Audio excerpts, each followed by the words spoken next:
اللهم صل على سيدنا محمد وعلى آل سيدنا محمد۔ بسم اللہ الرحمن الرحیم۔ حضرت انس رضی اللہ تعالی عنہ سے یہ روایت منقول ہے۔ وہ بیان کرتے ہیں، سیدہ ام حبیبہ رضی اللہ تعالی عنہا نے عرض کی، یا رسول اللہ، بعض اوقات کسی عورت کے 2 شوہر ہوتے ہیں، پھر جب وہ انتقال کر کے جنت میں داخل ہوگی اور وہ عورت بھی جنت میں چلی جائے گی اور اس کے دونوں شوہر بھی جنت میں چلے جائیں گے، تو وہ عورت کس کو ملے گی، پہلے شوہر کو یا دوسرے شوہر کو؟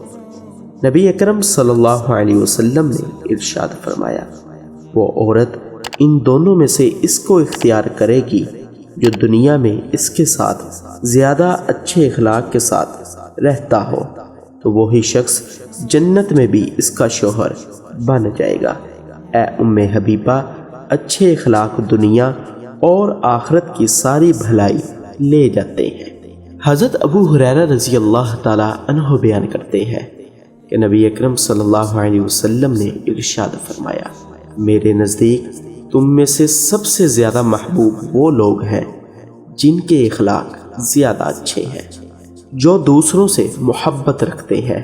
اور لوگ ان سے محبت رکھتے ہیں، اور تم میں سے میرے نزدیک سب سے زیادہ ناپسندیدہ لوگ وہ ہیں جو چغلیاں کرتے ہیں، دوستوں کے درمیان علیحدگی کروا دیتے ہیں اور لوگوں کی عیب چینی کرتے ہیں۔